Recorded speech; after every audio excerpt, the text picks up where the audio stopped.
बचपन से मेरा एक सपना था उड़ने का, ऊपर से देखने का कि ये दुनिया कैसी दिखती है। ये पहाड़ जिनके बीच में बड़ा हुआ हूँ, ऊपर से आसमान से कैसे दिखाई देते हैं।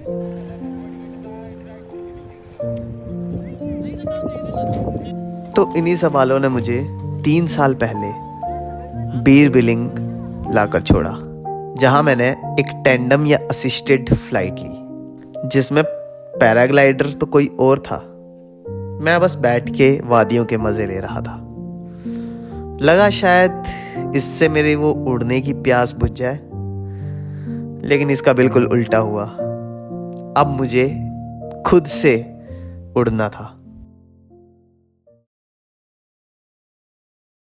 जॉब, डेली लाइफ, काम और इन सब की वजह से सपना वहीं का वहीं रह गया, लेकिन वक्त निकलता जा रहा था। और ऐसे ही करते करते 3 साल निकल गए। लेकिन जब भी इन पहाड़ों को देखता हूँ तो ये याद दिलाते हैं कि भाई क्या कर रहा है।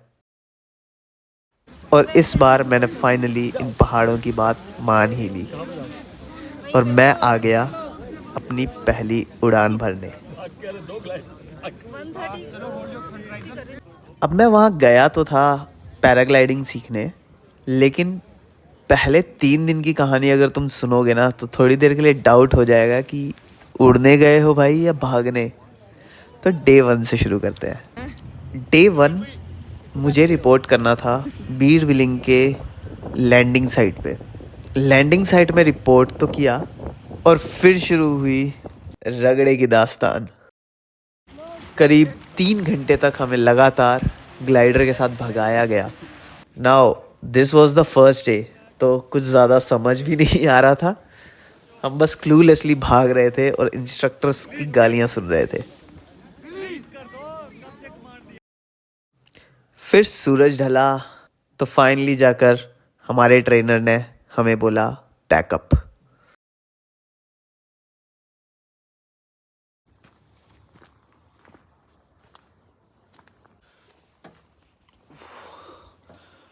आज थ्योरी है तो सुबह 6:30 बजे बुलाया है। घर से मैं चला था 4 बजे, यहाँ पे 5 बजे का मैं पहुँचा हुआ हूँ और अब 6:30 बजे तक वेट करना है।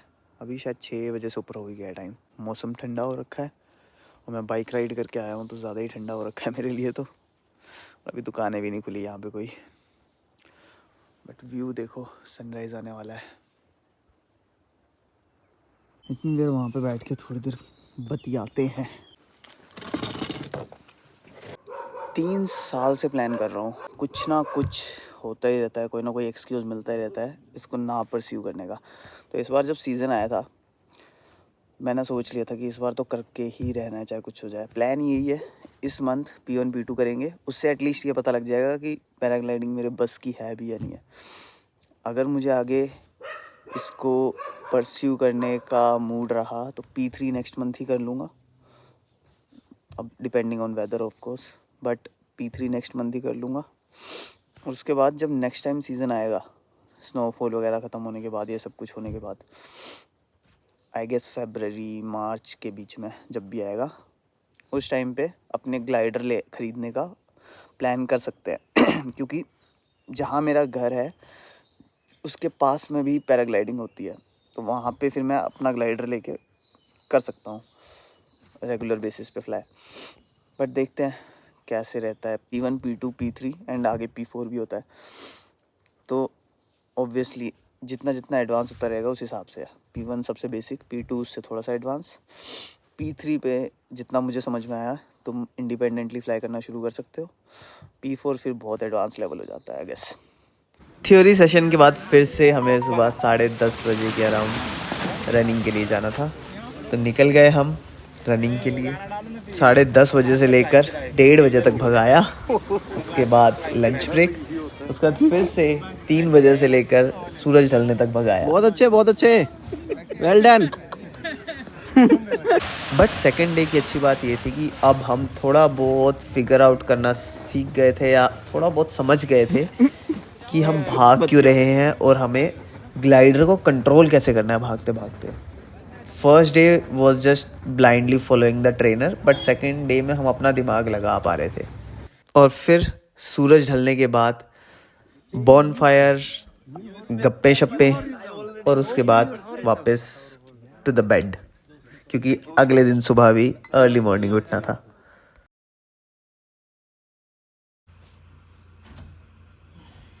भाई बताओ कैसा लग रहा है उड़ उड़ के? साहब पैरों की लंका लग गई है अभी तो। क्या ही बताएं, ये तो चल रहा है, फिर से संघर्ष जारी, फिर से जा रहे हैं ग्राउंड पे। उड़ेंगे उस दिन, बताएंगे कैसा लगेगा। उड़ने आए थे, भगा भगा के मार दी इन्होंने। मार दिया भाई, मैराथन चल रही है तो। अगले दिन सुबह का भी सेम ही स्केड्यूल था। सुबह जल्दी अर्ली मॉर्निंग थ्योरी, और उसके बाद भागो। ये था हमारा डे 3। तो डे 3 की अलग बात बस इतनी सी थी कि डे 3 के एंड में शाम को हमारा एग्ज़ाम होना था रनिंग का, जो कि ग्राउंड ट्रेनिंग का फाइनल स्टेप था, जिसमें ट्रेनर्स जज करेंगे कि हम अगले स्टेप पे बढ़ने के लिए रेडी हैं या नहीं। Luckily I was able to clear it early, तो 3 बजे तक मैं फ्री हो गया था। 3 बजे के बाद हमें सिमुलेशन के लिए ले जाया गया, जहाँ पे हमें लैंडिंग का प्रोसेस समझाया गया और इन एयर नेविगेट कैसे करना है वो सिखाया गया।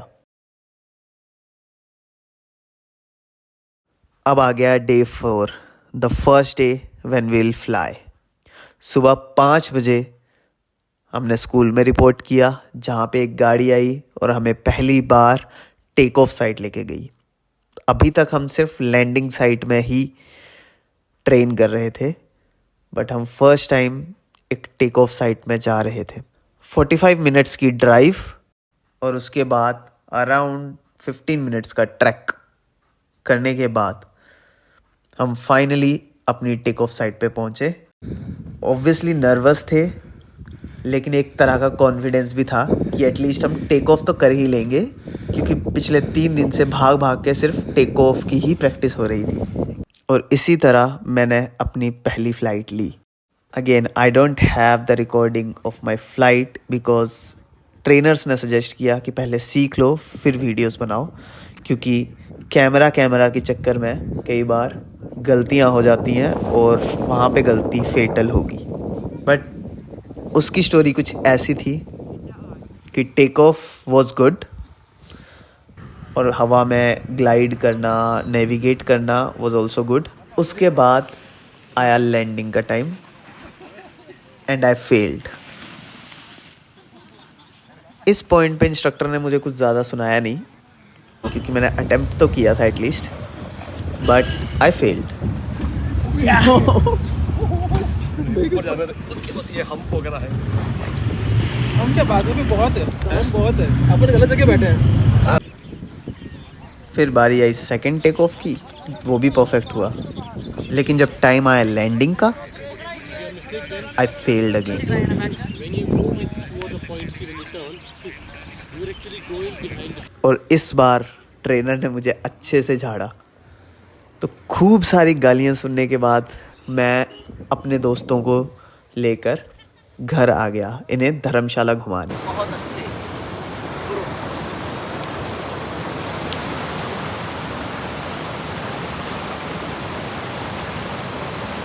अब आया हमारा फाइनल डे, और आज 3 फ्लाइट्स होनी थी। अर्ली मॉर्निंग 5 बजे हमने स्कूल में रिपोर्ट किया, बट तभी मैसेज आता है कि आज फ़्लाइट्स कैंसिल करनी पड़ेंगी क्योंकि वेदर क्लाउडी है।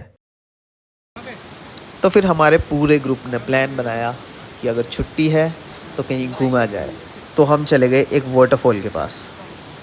बीड़ बिलिंग में ही एक वाटरफॉल है, लेकिन उस वाटरफॉल की जो ट्रिप है वो थोड़ी एडवेंचरस है।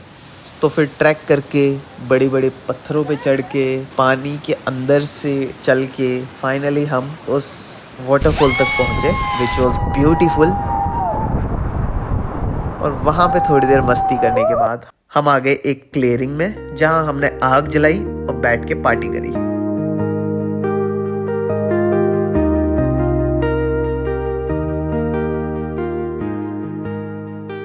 We needed that day. हम पिछले 4 दिन से लगातार बस पैराग्लाइडिंग एंड रनिंग यही कर रहे थे, जिसकी वजह से एक तरीके का फटीग भी सेटल होने लगा था बॉडी में। तो ये दिन ज़रूरी था।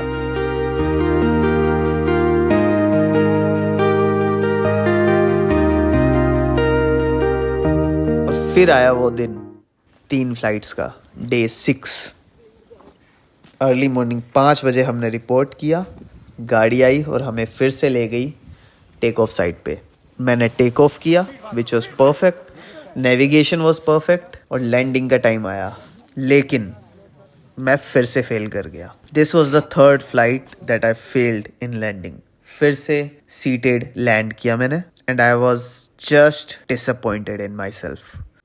आई वॉज डिसअपॉइंटेड, और उसी डिसअपॉइंटमेंट के साथ मैं अपनी 4th फ्लाइट के लिए फिर से गाड़ी में बैठा और जाने लगा। इस वक्त ना कोई एक्साइटमेंट थी, ना और कोई फीलिंग थी, सिर्फ डिसअपॉइंटमेंट थी। 4th फ्लाइट के टाइम पे एक तो मैं वैसे ही नर्वस हूँ, ऊपर से मुझे ये दिखता है।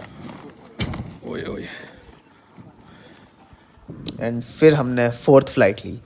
Take off was again perfect, navigation was perfect, और जब लैंडिंग का टाइम आया and I finally did a successful landing, I was so happy. इतना खुश था मैं उस टाइम पे, क्योंकि 4th अटेम्प्ट में जाके मैं अच्छे से लैंड कर पाया था, and I still had 1 more flight left to fly. तो खुशी खुशी मैं फिर से बैठ गया गाड़ी में, और फिर चले गए हम अपनी 5th फ्लाइट के लिए, the last flight of this course. अब इस पॉइंट पे I was confident about each and every step. I knew how to take off, I knew how to navigate, और मुझे लैंडिंग भी अब आ गई है समझ। तो ये है वीडियो मेरे फाइनल टेक ऑफ की, एक कंप्लीट फ्लाइट की। So just enjoy. This was a magical experience. पिछले 6 दिन बहुत ही अच्छे गुजरे हैं। मे बी मुझे कंपनी इतनी अच्छी मिल गई थी, या ट्रेनिंग प्रोग्राम ही इस हिसाब से स्ट्रक्चर्ड है, I don't know, but this was needed. मैं फिर से अपनी रेगुलर लाइफ में जा रहा हूँ एक स्माइल के साथ, लेकिन मैं वापस आऊँगा if everything goes right. March starting में मैं फिर से आऊँगा अपने P3 कोर्स के लिए, which is a little advance, और उसमें मेरे पास 10 से 15 दिन होंगे। So until then, thanks for watching, और सब्सक्राइब करके पक्का जाना अगर तुम नए ही होंगे, क्योंकि मेरे पास अभी सब्सक्राइबर्स ही नहीं है। But thank you for watching.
देखना चाहिए।